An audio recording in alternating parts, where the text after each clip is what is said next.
Hello and welcome back to Season 3 of CarWale's Driver's Car.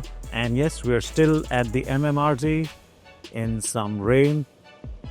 But unlike the previous two episodes where we've dealt with hatchbacks and petrol engine powertrains, this time we've got an SUV and it is powered by diesel. We thought, yes, diesel isn't really the fuel of the future, but it is fuel of the present, and the combination of having a sporty SUV with a diesel engine isn't very common right now. So we thought, till the time we have it, why not make use of it? And so here we are. This is the Mahindra XUV 3XO. It's a diesel powered manual which we're going to throw around the MMRT and see whether it is as much fun as it is on the road.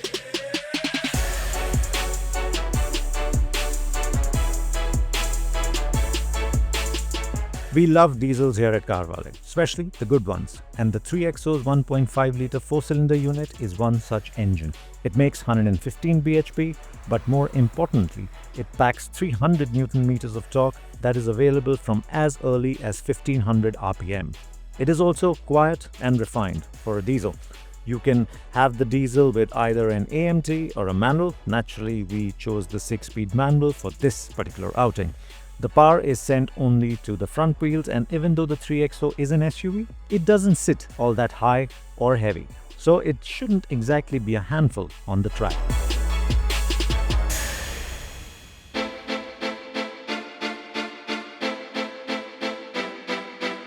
High performance and diesel might seem like an unlikely pair, especially when we think of the older, less sophisticated diesel engines. However, modern technology has evolved dramatically with turbocharging, direct injection and impressive torque figures. But a powerful engine demands the right fuel. Recognizing this, Indian Oil introduced Extra Green, a high-performance diesel fuel they claim is among the cleanest globally. Extra Green promises improved fuel economy, reduced noise levels and a superior driving experience. So what makes Extra Green special? First, it boasts of a higher cetane number. For diesel, cetane rating is similar to octane in gasoline. A higher cetane number signifies better combustion, leading to enhanced performance, increased engine durability, and significant lower particulate matter. Beyond the cetane advantage, Extra Green incorporates multifunctional additives that effectively reduce emissions of carbon monoxide and nitrogen oxides.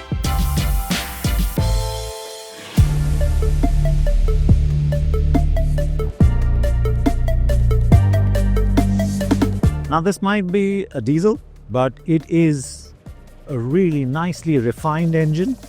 Of course, it doesn't rev too much, but you don't really need to rev it as well, because once you're past that initial turbo lag period, the amount of poke it delivers is really extremely potent. So you can choose to be in a gear higher like we are now. I'm in 4th, probably this is a 3rd gear corner, but it doesn't matter. Till the time you're beyond that turbo lag area, the amount of pull that this engine generates is just phenomenal. And then of course, it might be a diesel, but it is refined. So you're not really having to deal with all that diesel clatter that one associates with.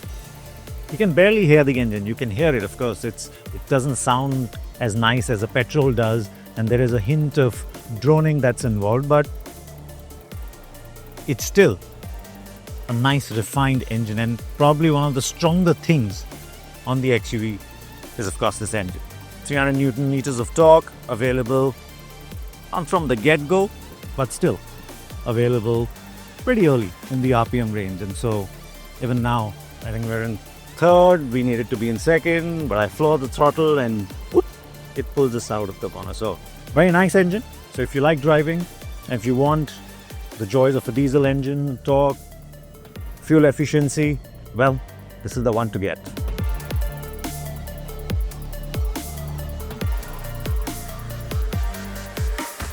Like we said at the start, this is a manual. It's a 6-speed manual. It isn't one of the sportiest manuals that you can find. So in terms of the gear shift quality, it is slightly rubbery and the throws are a little long as well. But it doesn't require a lot of effort to shift. So in that sense, it's not tiring to use. Might not be the most entertaining or involving to use, but I mean, it goes with the engine. Would we have liked a nicer shifting gearbox? Yes. Are we okay with this? I think so. Yeah, it's not too bad at all. Now, what we don't like is the placement of the pedals on this car. So the clutch comes out a bit too much, and then the brake and the throttle is fine, so you can heel and toe if you want to, but maybe the clutch could have been slightly, the pedal could have been slightly deeper set, and so it wouldn't stick out like it does now. And as a result, you can't really put your foot anywhere or under the pedal, so you got to keep it more straight up. But otherwise, yeah, I would say it's an average gearbox, but it is the better option in the XUV, because the other option in the diesel, if you were to go with the automatic, is in AMT, and this is far better, especially when it comes to sporty driving.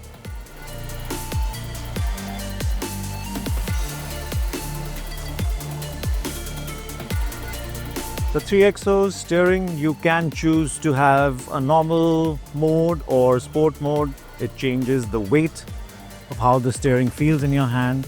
We're driving now in the sport mode, and in terms of feel, there isn't really a lot, but in terms of how it responds, it's pretty good.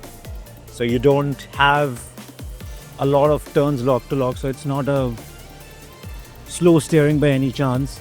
And on a day like today, where the track is wet, you have to deal with a hint of understeer from time to time. It allows you that sort of, opening of the steering, and tells you how much you can push, because it's not lazy. It is reasonably accurate, not full of feel, of course, but then we don't expect that. And even though the steering is nice, I would say, the car doesn't respond, or the car's front end doesn't respond well as you think it should because of the nicer steering. And that's, of course, down to the weight, and the front just begins to understeer. So you have to be careful with how much steering lock you apply. I mean, we'd love to just throw it into the corner, but it just understeers. So you have to be very careful. You have to load it up nicely and then turn, and then, yeah, it bites. So, but the steering is nice. So we have no real complaint. You don't get mass market cars that are brimming with steering feel, and the 3XO isn't any different, but it is a steering that you will enjoy using, so that's a plus.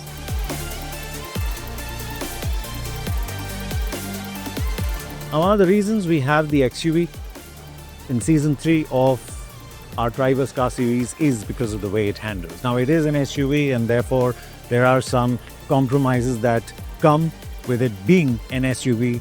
One being, of course, weight, and then second is where the center of gravity is for this. And so there are some challenges that you need to deal with, but even then, it doesn't roll as much as you'd expect. And this is a wet track today, and it's got regular road-going tires, but even then, I mean, the grip levels are not too bad.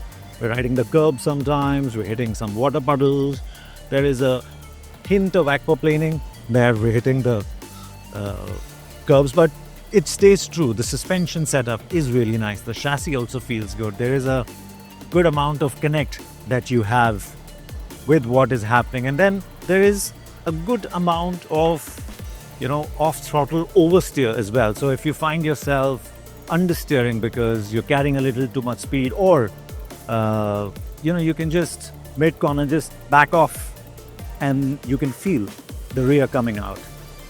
Now, we are driving with the ESP off, but much like every other car today that you can buy, especially in the mainstream, you might switch off the ESP, but it does nothing. It allows you maybe a little bit of leeway, and then the ESP comes back again. So there isn't much that you can do in terms of changing the attitude of the car. But overall, the balance in terms of handling is actually quite good on the 3XO.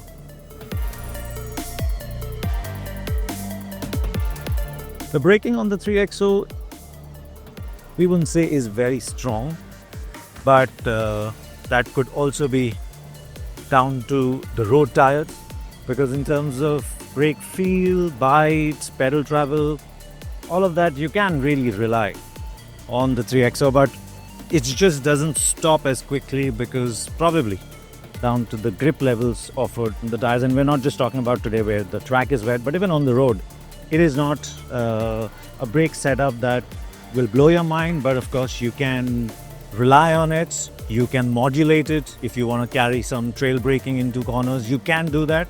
But much like the gearbox, it's not, a really sporty sort of setup that you would enjoy, unlike the handling, for instance.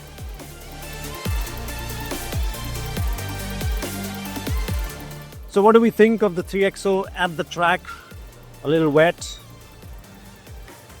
We think the 3XO is surprisingly good because it is a SUV at the end of the day. This one's diesel powered, but that diesel engine gives you that sort of flexibility where if you want to be lazy like I am, you don't want to shift, you can do that because it'll pull you through till the time you're above that turbo light, 2000 RPM and above, and it feels good. It's a nice handling SUV, even though it has been understeered quite a bit because of the wet surface and the weight and the way how, the center of gravity of the car is. But it's not a lot. It's not something that you can't deal with or live with. And if you like driving, if you want a diesel, if you want an SUV, I think the 3XO is a great option. The gearbox isn't great, but then your other option, like we said earlier, is an AMT, and the manual is a much nicer option than the AMT if you like driving. So,